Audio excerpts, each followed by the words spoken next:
I dag skal Kurt mødes med sit barnebarn og forklare ham om strømproduktion.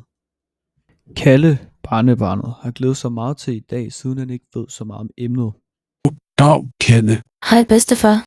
Nå, Kalle, er du klar til at lære lidt om strømproduktion? Ja, jeg har glædet mig helt vildt.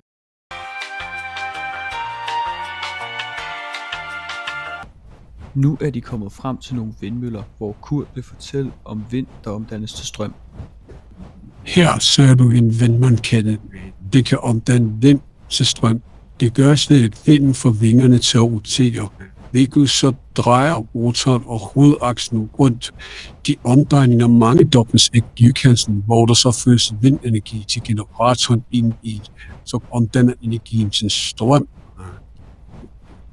Wow, bedstefar, det vidste jeg slet ikke. Du er godt nok klog.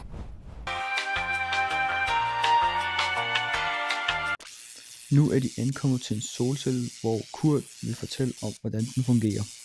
Hvad er det der, bedstefar? Det her er en solcelle, Kalle. I modsætning til vindmøller, der omdanner den til energi, laver solcellen den energi fra solens stråler. Solceller fungerer ved hjælp af fotoner, som er partikler i sollyset. Processen hedder fotovoltaisk effekten. Her rammer solens stråler solcellen og frigiver, altså kommer af med elektroner. Disse elektroner bevæger sig gennem kredsløbet, og det skaber den elektriske strøm. Hvad snakker han dog om? Jeg er jo kun 12 år gammel. Wow, bedstefar, det vidste jeg ikke, men tror jeg så ikke, jeg forstod så meget af det. Bare rolig, gamle dreng. Det skal nok komme. Nu har du i hvert fald lidt viden om solcellen, som du kan bruge i fremtiden. Ellers kan du altid komme til mig og spørge ham.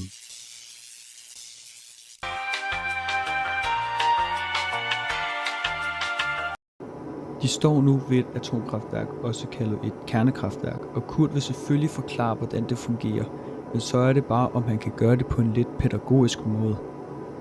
Se, det her er et atomkraftværk, Kalle. Det har jeg glædet mig meget til at vise dig. Gud, hvad nu det? Hvordan kunne jeg glæde mig til det her? Okay, Kalle.